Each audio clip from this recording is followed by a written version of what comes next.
Hello everyone, this is GOAT Tennis.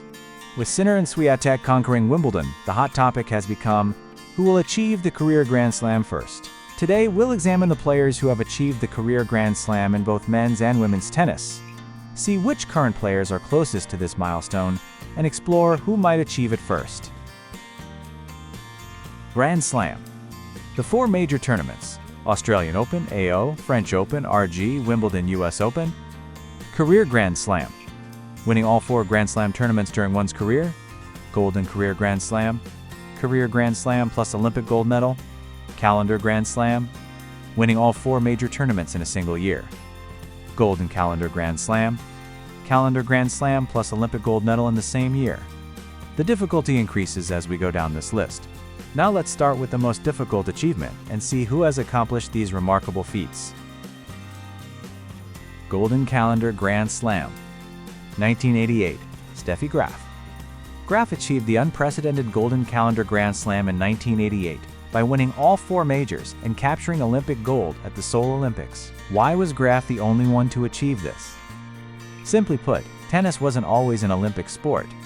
It was a demonstration sport at the 1984 LA Olympics and became an official sport at the 1988 Seoul Olympics. Previous champions, despite their talent, simply didn't have the opportunity. Calendar Grand Slam. 1969, Rod Laver. 1970, Margaret. This is an extremely rare achievement, recorded only 3 times in the entire Open era. It's remarkable that these Australian tennis legends accomplished this feat in the early Open era. This explains why the main stadiums at the Australian Open are named Rod Laver Arena and Margaret Court Arena.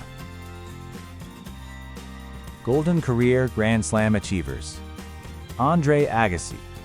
1996, Atlanta Olympics, gold medal. 1999, Roland Garros, completed Golden Career Grand Slam. Agassi's completion was also fortunate.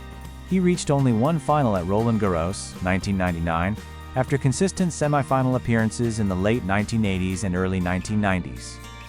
Rafael Nadal. Achieved relatively quickly during his prime. 2008 Beijing Olympics gold medal, completed with 2010 US Open. Novak Djokovic. 2016 Roland Garros. 2024 Paris Olympics, completed Golden Career Grand Slam. He finally achieved his long-dreamed Olympic gold medal last year. What made it more dramatic was that it came shortly after knee surgery, and his final opponent was Alcaraz. Serena Williams. As the queen who dominated the Millennium era, she had already completed the Career Grand Slam and added Olympic gold at the 2012 London Olympics to achieve the Golden Career Grand Slam. Career Grand Slam Achievers. Roger Federer. The only member of the Big Three without an Olympic gold medal. 2009 Roland Garros, his first and only Roland Garros title, completed his career Grand Slam. This happened during Nadal's attempt at a 5th consecutive Roland Garros title.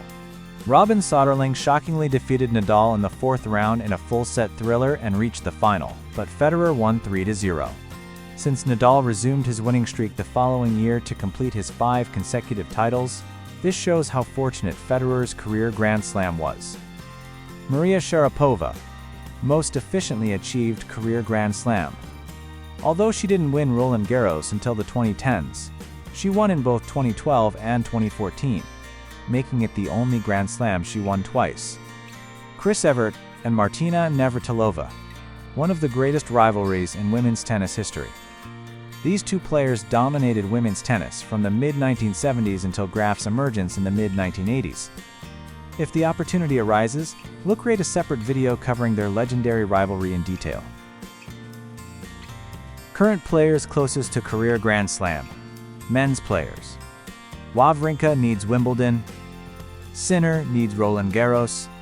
Alcaraz needs Australian Open. Looking back, Sinner should have completed his career Grand Slam with a Wimbledon victory this year, but Alcaraz, who stopped him, deserves tremendous credit. Currently, Alcaraz is in an advantageous position because the Australian Open comes before Roland Garros. However, Alcaraz has shown inconsistency on hard courts throughout his career, and the Australian Open is a tournament where these differences are particularly amplified. He needs to get past the quarterfinals first before we can seriously consider his chances. Sinner must be feeling tremendous disappointment about missing Roland Garros. This not only pushed his career Grand Slam hopes to next year, but the missed opportunity feels even more painful, because a Wimbledon victory would have opened up calendar Grand Slam possibilities.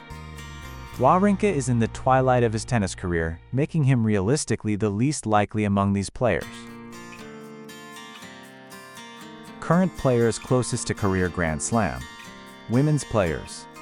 Świątek needs Australian Open. Osaka needs Roland Garros and Wimbledon. Sabalenka needs Roland Garros and Wimbledon. Świątek seems ready to soar again. Her US Open performance will be an important indicator for her career Grand Slam challenge next year. Osaka is still a contender in my opinion, but if she doesn't perform well at this year's US Open and next year's Australian Open, it will be difficult to see her return to her previous form.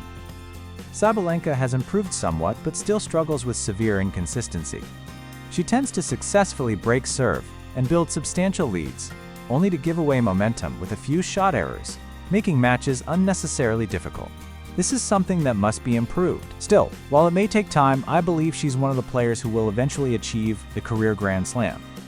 In terms of pure potential, I'd give the edge to Sinner, but considering timing and current form, I lean towards Świątek. This concludes our look at the career Grand Slam. However, there are still untold stories. If this content receives positive feedback, or there are requests, we'll create a follow-up video covering the players with the most Grand Slam victories and those who narrowly failed to complete their career Grand Slam. We'll continue to bring you rich tennis stories in the future. Thank you for watching.